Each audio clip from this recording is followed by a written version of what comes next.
Te reo ererangi o te mānia. This episode was produced in Otatahi by Plains Media, with support from New Zealand On Air.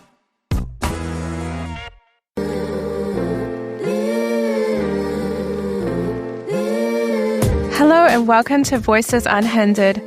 I'm Crystal Jenkinson. On this show, I give a unique perspective and listening ear to voices that often go unheard. I want everyone to know that you are not alone and that your voice and story matters.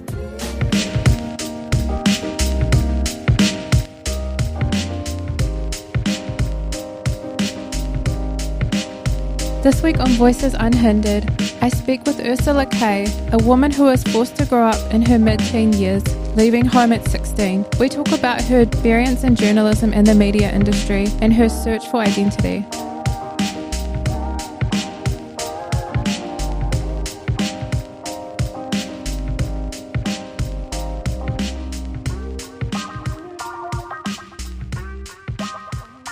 Hi, Ursula. Hi. How would you describe the early years of your childhood? How did your parents meet? I think they were... good question. I think maybe it's through like a music school maybe. They were both like musicians. Whoa. So, what kind of musician? Mum was a violin player and Dad was a composer. Wow, that's so Yeah, cool. viola And player did as you well. remember like them showing affection? I know this is an awkward question, but early years on, like were they quite in love? Like that's what I mean. Were they in love? Well, my dad left when I was quite young. When I was about 7, he left, went over to France, and I didn't really know my dad that much, to be honest. Yes. It wasn't really like a shock. No, I don't think I knew much about it at the time. I was quite young. So, sorry, my memory is not the greatest. Like I knew that I faced a lot of trauma, but I still remember like photographs of like things happening even back until I was like 1. I feel like Oh, 1, wow. 2, yeah. Well, those- that's so young. Because I I feel like some come back, like, you know how we were talking about on Sunday? wow. Like, I feel like some memories come back as you get older, especially if it's been repressed from trauma. No, not with my mum and dad. Not Like, really. as I say, he left when I was quite young. So, Did he try to keep in contact with you? Did he, like, ask about your school? Or... yeah, I think we just got like the odd email maybe. And did your mum, like, keep the relationship open for you to talk to your dad, kind of? Yeah, we actually ended up going to live in France for like Oh, yeah. 6 months maybe when I was like about 12, I think. Went to live there, wow. went to school there, not knowing any French. We tried to like get, learn some French before we left. Sorry, but they weren't together even though you guys lived in... They sent us there like just by ourselves, just me and my sister. Oh, I see. We went to go live in France just by ourselves, yeah. But you and your sister on your own? Yeah. How old was your sister? She was like maybe 14. Wait, where was your dad? Was he in France too? Yeah, so he was in France. So when you say they, who do you mean? Because you said they sent us there, so I was assuming. my stepdad, he was there as well. Oh, I she, see. Yeah, she found a new. Did you like him, or Yeah, he could have been better in a few ways. was there any abuse? Was there any trauma involved? Yeah, I would say there was trauma there. Yeah, And have you spoken to anyone Yeah. about it? I've spoken to I got some counselling and stuff about it. And did you tell your mum about it? I did tell her about it at the time, and not a lot happened. What age were you when this came? Like when you told her, and not a lot happened. And Like 11, 12, that kind of yeah. age. Did she stay with him? No, so they broke up when I was like 12 or 13. It was when I got back from France with my sister.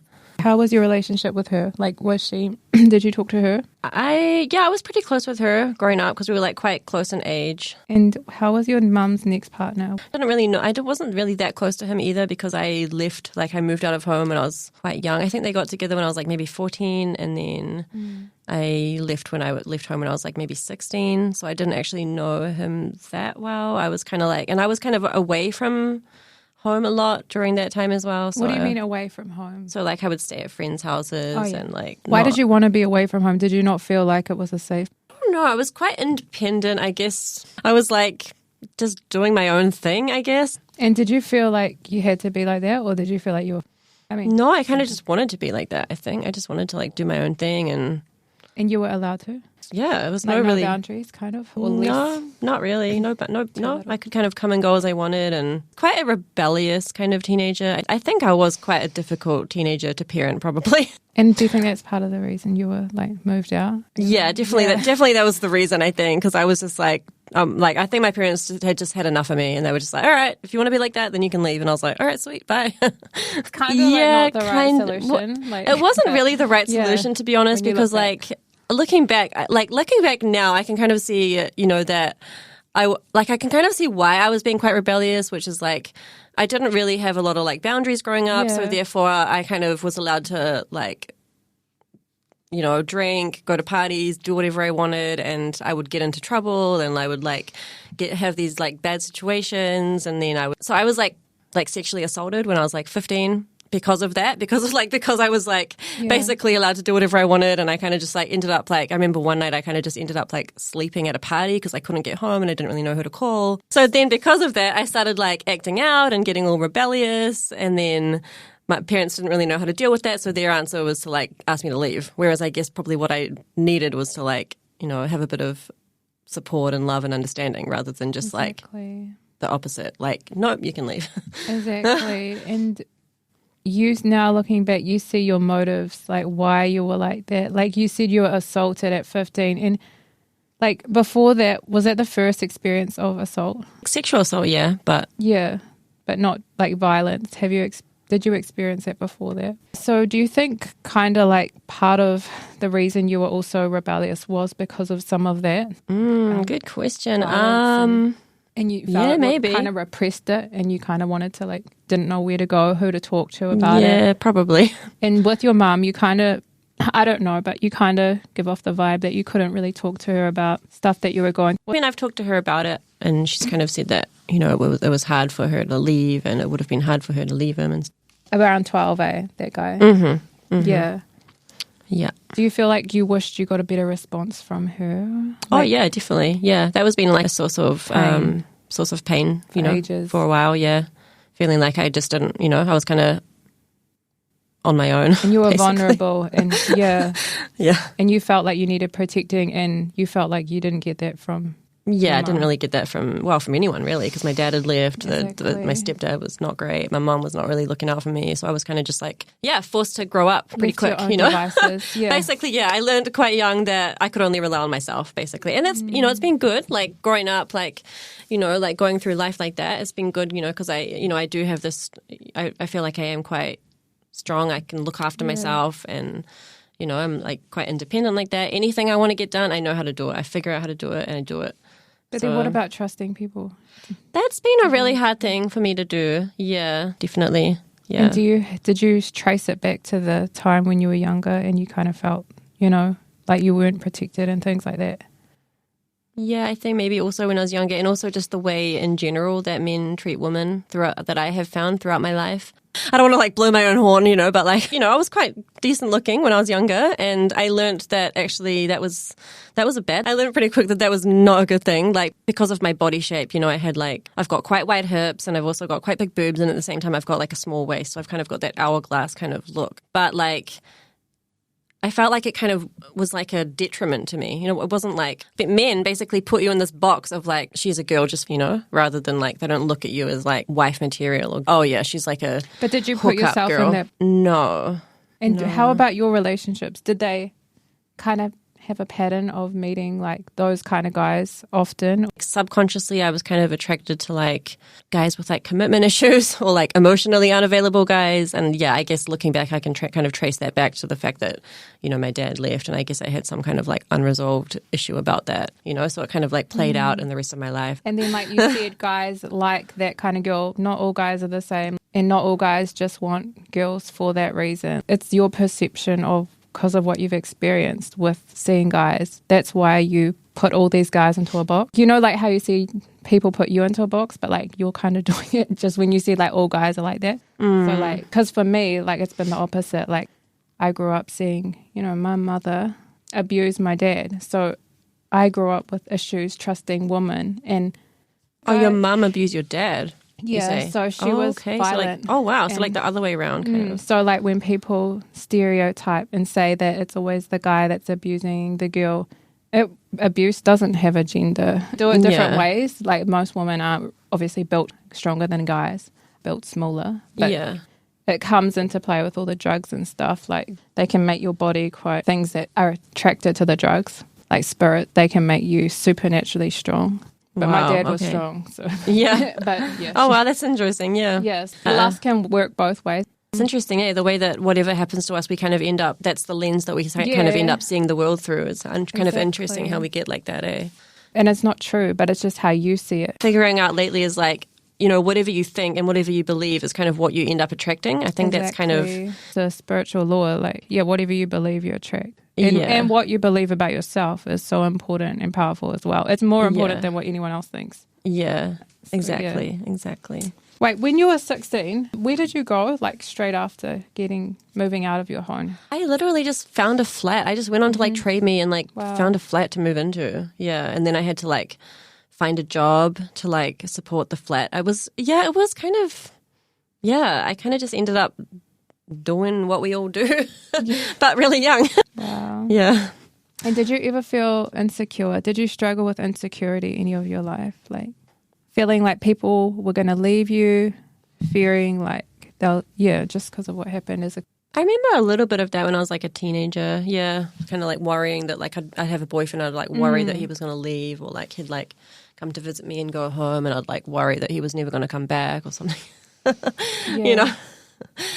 Yeah. So what led you to start studying or apply for studying at broadcasting school? So what led me to start, I guess it's quite a simple reason, but basically I love public speaking, which is like, it's a funny thing to say because I know a lot of people hate it, but like I honestly just get such a kick out of it. Like, like being up on a stage, talking in front of a camera, talking to people or like sharing stories. I went to journalism school when I was like 27 or 28. By that point, I'd been working for like 10 years because I left when I was like 16. And I'd been kind of working in these like dead-end jobs, and I was kind of like, okay, what do I want to do? What do I enjoy? Like, because I was just getting into these jobs that I kind of hated, and so I thought, spend a bit of time thinking about what it was that I actually enjoyed. Did you finish high school? No, I got to like halfway through level 6 form, which is like level 2. How could you finish high school when you're like living on your own and then trying to work as well, right? You're like, like that makes sense. It was like a bit tricky, yeah. So you didn't finish high school, but you still applied for the broadcasting school? No. So I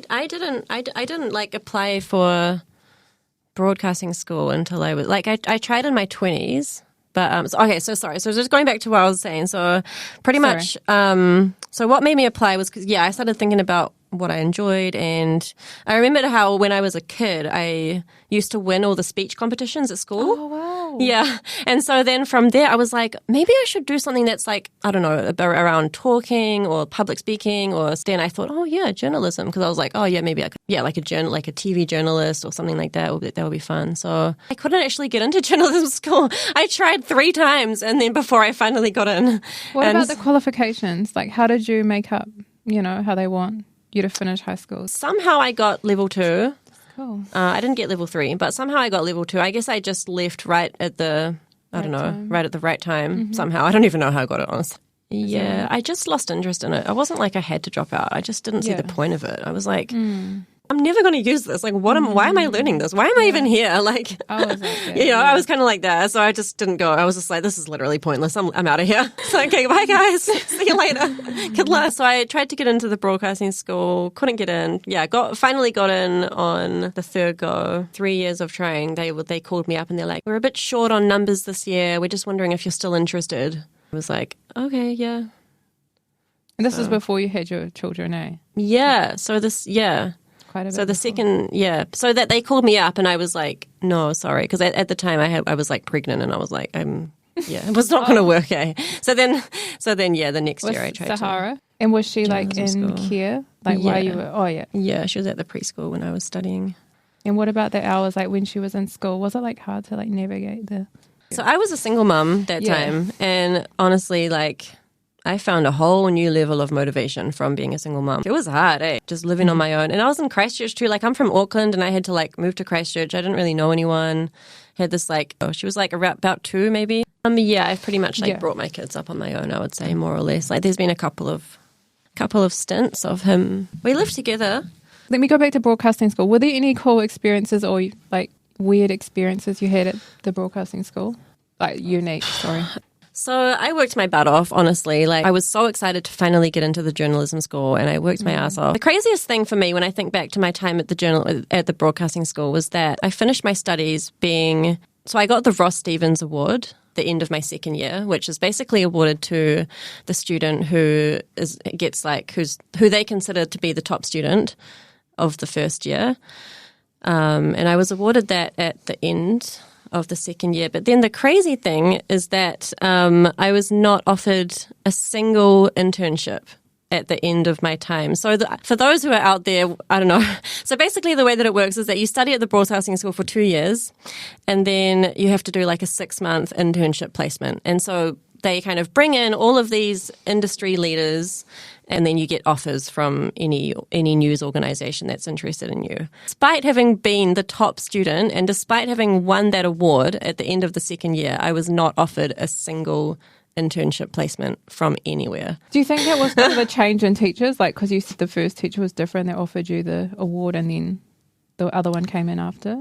Yeah, definitely. It was because the award is offered from the first year teacher, and then I went into the second year and I had a different teacher, and then the second year teacher is the one that kind of organizes the internships. Yeah, so that sounds a little bit like favoritism. Oh, it totally was. No, she definitely didn't like me. I'm not even embarrassed to say that. Do you know why? I know it's a weird question, but do you know why? Yeah, I do actually. I think she kind of misunderstood why I was at the broadcasting school. So there was 2 reasons actually. So when I first went to my interview for the journalism school, I remember saying that I wanted to be like a TV presenter, but I made the mistake of using the word presenter. I was so naive back then. I didn't know the difference between a journalist and a presenter, but to me, when I say TV presenter, I was referring to the journalist, the person who talks to the camera and reads the story, like a TV journalist. But to them, when you say TV presenter, that refers to, when you watch the 3 o'clock news and it's the person sitting at the desk reading the stories rather than the person who's out there getting the stories.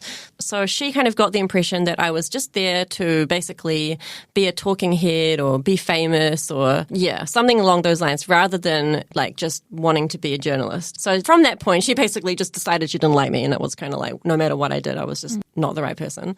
And then the second thing was that in my second year, I did a radio documentary about veganism in the media. I thought it was a really interesting topic because obviously veganism is quite controversial, but it actually ended up sort of backfiring because they kind of got the wrong idea about me and decided that I was some kind of activist or they thought that I was basically just there to kind of promote veganism. And so I knew that was one of the reasons because when I did my RNZ interview for the placement, the first thing they said to me was, "Oh, so you're a vegan, aren't you?" Are you? At the time I was like, "Yeah, I am." And what's that got to do with journalism? How is that relevant? You don't walk into an interview and someone says, "Oh, are you lactose intolerant?" That's totally irrelevant to the interview, Yeah, but so basically they must have. Yeah, it's so crazy. It's your own personal conviction. So why do they need to know? Yeah, but the thing that I guess I want to touch on is it kind of made me reflect on how journalism kind of has their own narrative about stuff. They've kind of got their own kind of they're not interested in any kind of alternative stories or any alternative points of view. And to me, that's wrong. The whole point of journalism is to be neutral and unbiased. And if there's a story, to be able to see it's impossible both sides of the story. For a human to be unbiased. I don't think so. I mean, maybe. We all have slight biases, but despite that, if you're a good journalist, you need to be able to put that aside and still be able to see the other side of any story. Yeah, in theory. Yeah. That's great in theory. I don't think it exists. I was a completely neutral, unbiased journalist. And I made... That's what everyone says. Oh, no. I guess from that point of view, though, then you would argue that I was just there to promote veganism, which I wasn't. For example, take it back to the Bible. The Bible says, only God knows our heart. People trust me, know my heart. But it's we don't even know our own heart. Maybe I am slightly biased towards stuff, but that doesn't mean that it's going to come through in the stories. I can still look at the other side and actually think about it and be like, now you sound like you'd be good, but the ability to consider a different perspective is the key, I think. Yeah, I know what you mean. Do you know what I mean? They misunderstood me, I guess. I think the media is really good at doing that, not considering other perspective. It is. I had a similar experience actually at a different media organization so I did obviously end up finding a job because I won the award, and I obviously rightly deserved a job because I was a good journalist. And I did end up finding a job. So there was another organization that I worked for, another media organization, and there was a similar thing there. I mean, it was like, I remember when it was like COVID times, basically just pushing the stories of like all the, how everybody needed to be vaccinated and all this. And I remember I was getting stories from people contacting me being like, I've got the vax, and now I know somebody who's got the vax and has had a heart attack. Like they would say that, that all these kind of stories like that. And I remember at the time I like went to the director and I was like, hey, do you think we should do a story about this, about the possibility of like the side effects of the vaccination? Just to put it out there, I'm not saying I'm like anti-vax. Like I did end up getting the vaccination, so it's not like I'm anti-vax. But like I still thought to myself, okay, is there a possibility here? Maybe we should be looking into this. Maybe we should investigate it. Is there any merit to this? So I went there and they were basically just like, nope, we're not even going to consider that. Nope, we don't want to put stories out there like that. If you're just tuning in, you're listening to Voices Unhindered with Crystal Jenkinson. Today I am speaking with Ursula Keay about her early years of childhood, being forced to leave home at 16. We talk about Ursula's experience in the media industry, being a journalist, and her search for identity in God.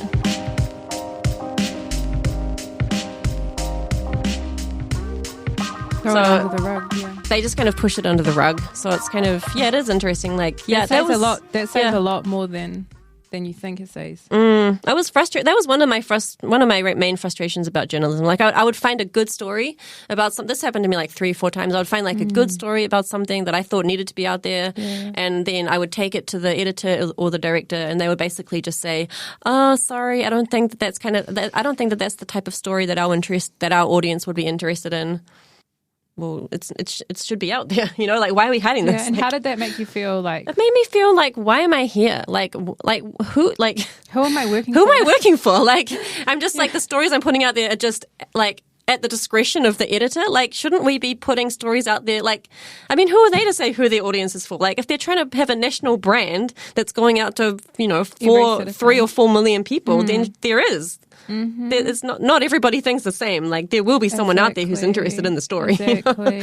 Do you think that's why a lot of people have lost trust in the media? Yeah, definitely. Because people can see it. Yeah.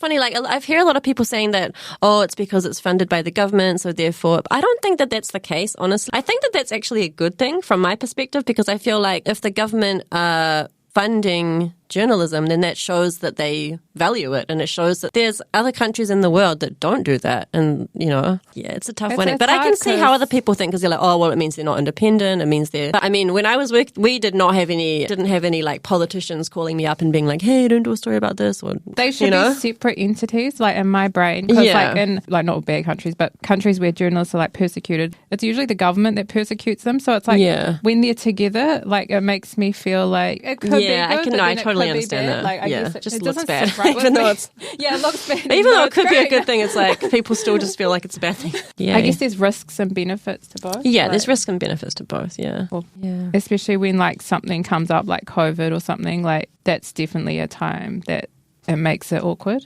Yeah. When you know who's funding it. Yeah. Like, you're telling us this, but what about us? Like, do we get a say in this? Like, you feel like that? You feel like you're being spoken to by the media, but you don't feel like you're able to let your voice be heard. And I feel like that's a huge issue, because that's what the media is there for, to represent the citizens, not to be a mouthpiece for the government. Yeah, exactly. No, it's not. Did you kind of feel like that as well? Like that pull? That I was a mouthpiece for the government? Or no, I mean like little ethical dilemmas when you were saying like you wanted to run the story, but you were told by the editor like, no, you can't. I mean, it was frustrating, like if I was passionate about finding good stories that I believed, people needed to hear. So to be told, sorry, our audience is not interested in that. It's like, it was definitely frustrating. You mean your audience? Yeah, who you want to be heard, who you want to hear. Did you love writing, like English and like creative? To be honest, no, I actually didn't, to be honest. I like talking. Not because I like the sound of my own voice, but I like expressing myself, and like talking rather than writing. Yeah. Oh, I see. No, I mean, I've tried like journaling a couple of times in my life, but journaling. No, I was never really big on writing. Nah. That's interesting. It was like, I mean, obviously you have to write because otherwise you don't know your what you're going to parents were say. musicians. Were you into singing? No, I played the cello growing up, like 15 years or something, but... Maybe that's where your like desire for performing comes from, like, you know. Oh, definitely, 100%. I loved performing. Like kid, I was doing I was in orchestras. I was like on stages, like doing concerts. I remember I did dancing for a while, and I would like go to like dance concerts, and I was like, this is amazing. I love the feeling of being on stage. This is great, And then like obviously I did like the speech competitions, and definitely like a performing kind of. Yeah, for me, I was like into writing, like because I felt like I didn't have a voice. I was down a lot of my life from trauma and stuff. So obviously now speaking, like, but I'm just like real blunt. Like I don't perform. I'm just like what you get is what you. And what about business? Like when did you start your first business? What age were you? I was in my 20s. The first business I tried to start was because my daughter was like figured out that she was like allergic to dairy, and then I kind of went through this like phase of being like vegan and like being really passionate about like anti-dairy and then I also loved baking and I loved desserts. So I decided to create this like dairy-free cheesecake business, basically. Oh, yeah, cool. So that was my first trying to like venture into trying to. How do you trying to do my own thing? Dairy-free cheesecake? If there's no cheese in it, sorry. What is it, vegan cheese? Well, I mean, like normal cheesecake doesn't have cheese in it either. It's just basically like a whole lot of cream and a whole lot of milk. Yeah, it's still dairy though. Yeah, it's just like a whole lot of dairy. So I made these like really good recipes, and then I try and took them to the market, and then like got into this like entrepreneur program that like had a commercial kitchen, and I tried to do markets. Wait, what was the program called? It was called the Kitchen Project, I think. Oh, cool. Yeah.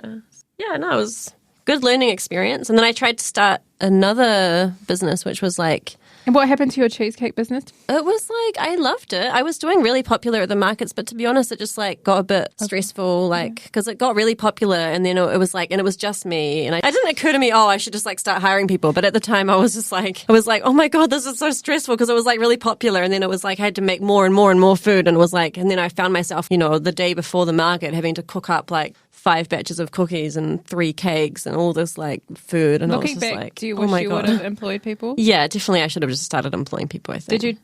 Was it hard to trust people then too? Like, was it something you struggled with then? I think I was just, because I was still like studying as well. I was still at the broadcasting school, and I was just it was just a bit much. I was like, oh my God. Way too much. I was like at the full time at the broadcasting school, a solo mom, and trying to have these like. By itself, the broadcasting school. By itself, let alone trying to do it as a single mom. Like, it's full time, that program. And then I went to uni and did the journalism degree, and that was, and that's intense. Like, it's not like.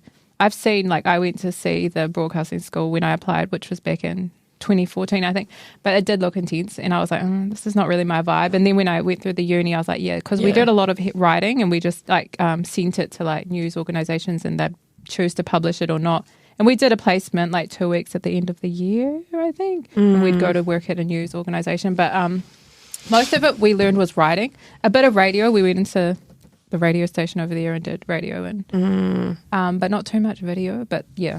Wait, so you said that you started writing because you had repressed trauma, is that right? Yeah, I loved creative writing, and I still do, but I just like, it's the time. But like, yeah, it is a way that I get things, like, express myself. Wow. And it gave me a voice, and like people told me I was really good at writing, like, and then people tell me now that I'm quite blunt, so I'm like, yeah, well, now it's coming out through my mouth. It used to be coming out through my writing, like the way I express myself. So yeah, I know a bit about repressed emotions, to be honest. Because I went over to South America last year, and the year before that I went to South America. The first time I went to Peru and to Colombia. Wow. I found out that I had hypothyroidism, which is basically like your thyroid starts shutting down. Thyroid is basically this little butterfly thing in your neck, and it basically controls your metabolism. So if it starts shutting down, you get really cold, really tired, quite overweight, and your whole body just kind of slows down. I didn't know why I'd got that or how it had happened. So I started like looking into it. I started trying to research it, and I thought of trying to write a book about it. I basically wanted to get to the bottom of it because I was also feeling quite depressed as well. That was what made me go over to South America the first time in 2023. So I went there to do this thing called Ayahuasca,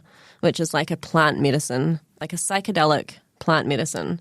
and you kind of like live in the jungle for like a week in a little hut. And you do like, they're called ceremonies. So I did 3 ceremonies, and you kind of have to drink this stuff. It clears out any trauma, emotions. It's like an emotional And how detox. did you feel after these? How did you feel after these ceremonies? Like, what did you feel?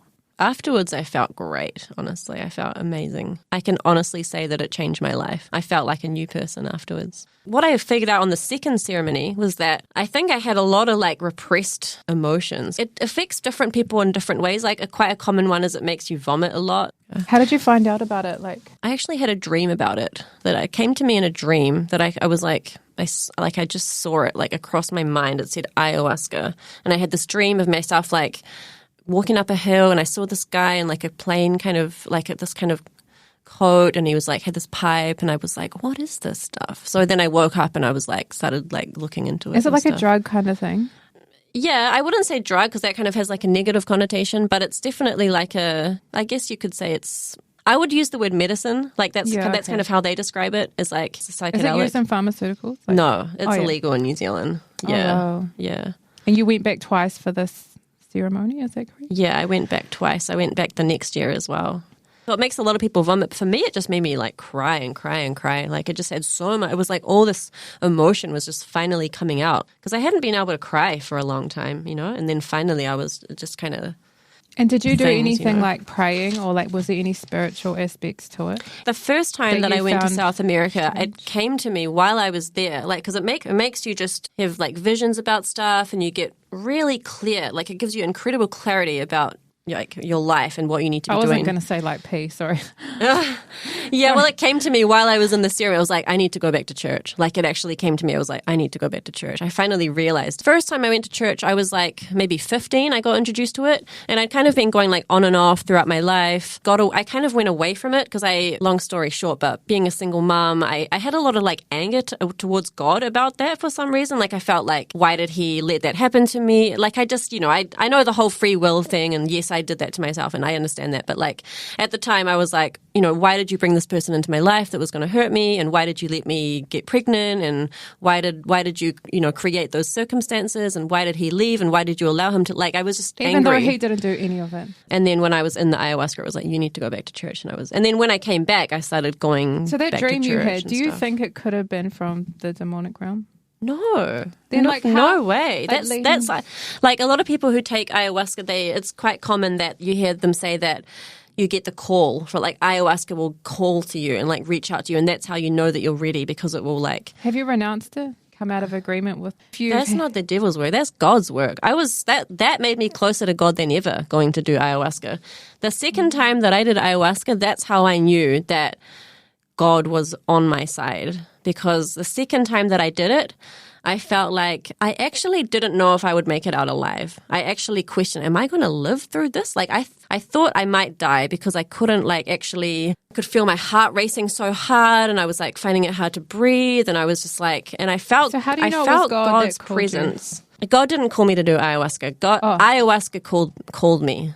Ayahuasca called me, but God protected me. So I think he must have. I don't know how he's related to the first one, but definitely the second one, when I felt like I was going to die, I felt God kind of crouching over me. Like I had this vision of him like kind of crouching over me as I was like huddling on the ground. And that was kind of when it came to me. Like I was like, oh my gosh, God is like, that's how I knew that God was with me. That's how I knew that he was with me. I'm saying, would you go back and do it again? It depends on the circumstances. Like, I mean, if I needed to, 100%. But at the moment, I don't feel like I need to. I don't feel like I've got anything that...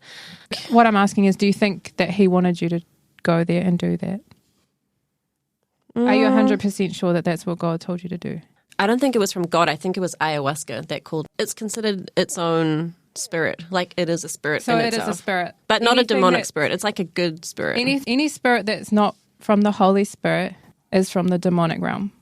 It definitely is not from the demonic realm. Like I've seen the most beautiful things, and when I was in my ayahuasca ceremony, like that was how I saw the true magnitude and the true beauty of the universe came to me when I was in my ayahuasca. There is no way that that's connected to a demonic. It's so interesting. Like, I've actually never thought about this before. Like, the connection between God and ayahuasca. I ask you to reflect on that, like, and also talk to God about it. Like, if it was him. Because you're, like, obviously going to church now and, like, you're seeking Jesus. I think, like... Jesus is the truth. Definitely ayahuasca brought me back to God, 100%. Like, and, like, just... What about God bringing you back to him? Have you thought about that? I guess it's possible, maybe. And what other good spirits are there besides God's Spirit, the Holy Spirit, and Jesus? Like, how can you say there's another good spirit out there? That's a really hard question. Like, I guess I'm just going off of what I've heard other people say, because I know that. What about what you believe, not what other people say? Why I think it's a spirit is because, this is going to sound so nutty, like, to anyone who's out there listening. but like, they're going to be like, she's cuckoo. But like, this is honestly genuine stuff. And I'm like 100% sane and all that kind of stuff. But like, how I know that it's a spirit is because I was talking to it. I was talking to it directly. And it's not, obviously it's not there in front of me in a physical form, but in my mind, I was talking to it. That's how I know that it's, maybe it's possible that I was just talking to myself. No, it's not a demon. Definitely, maybe it's possible that I was talking to myself, but... Do you know in the Bible it says that Satan comes as an angel of light? And it's not a demon. It's 100% not a demon. No way. If it was a demon, I would have not felt such peace and calmness and positivity at the end, and I would not have seen the beauty that I saw in my mind. You have to ask God about that. Yeah, I think I got you now thinking about it. So you got me thinking about it now. I'm going to be like, how is ayahuasca connected to God? That's a really good question. I want to look into it myself. Or how is it not? Don't just assume that it is. Yeah. Don't just assume that was God you were speaking to. Spirits. Or maybe ayahuasca is God. That's the other possibility. Maybe I was talking to God, you know? Have you read the Bible? Everything you need to know is in the Bible. But how do we know that ayahuasca is not God? I ain't heard of it in the Bible, so like I ain't having nothing to do with it. Yeah, that's true. If it's not there, maybe it's a form of, maybe he comes through the ayahuasca. Maybe it's a portal. What do you mean? Like, if you're wrong, like, you seem so sure that, this was God and it was a good spirit, and, like, are you willing to consider the alternative perspective that it might not be God? I'm not sure. I'm not saying that it is God. I'm saying, because you suggested or that it might not be a good spirit.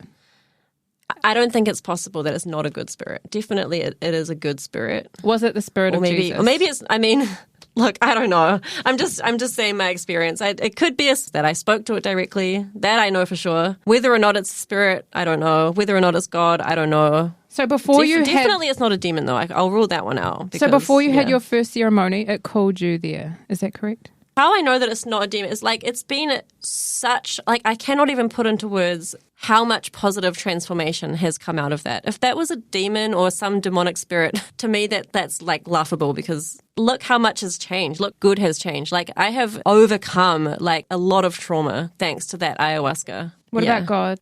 I don't think that God is the whole answer. I don't think that we can say that, anytime we overcome trauma, it's God. Like, yes, it's possible. Yes, I do believe in God and I love God, but I don't think he's the only answer. Like, there are also other things that can help, and I'm also not saying that ayahuasca is the only answer, because I don't want to sound like it's the be all and end all. So you're just open to anything that is the answer. I'm open to any kind of, I've also I tried breath work. I thought that was really helpful.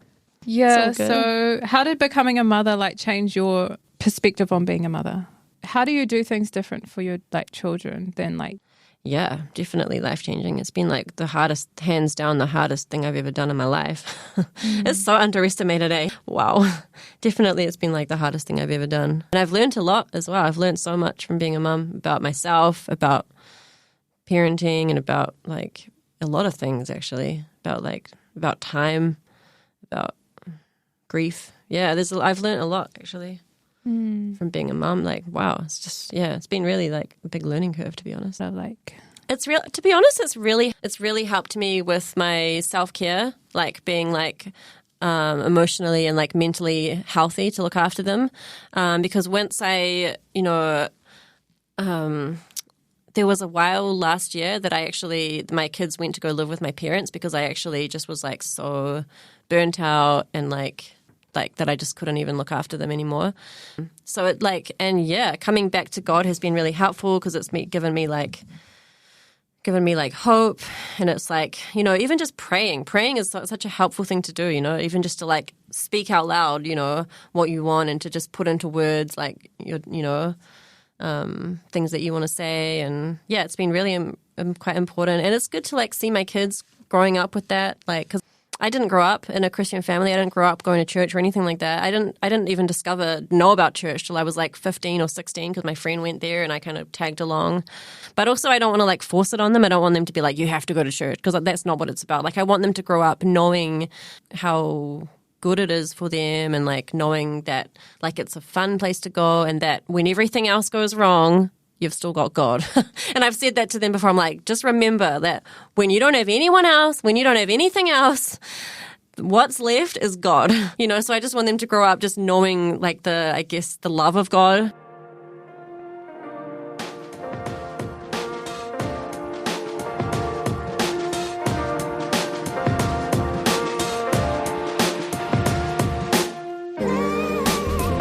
Thank you for listening to Voices Unhindered. It's great hearing from my listeners. Reach out with questions and comments through Insta or Facebook. Just search for Voices Unhindered. I'm interested to know what other topics and voices you'd like me to bring on the show. Join me every Wednesday at 9:30 a.m. on Plains FM 96.9. You can find past episodes at plainsfm.org.nz and subscribe to Voices Unhindered on Spotify or Apple Podcasts to never miss an episode.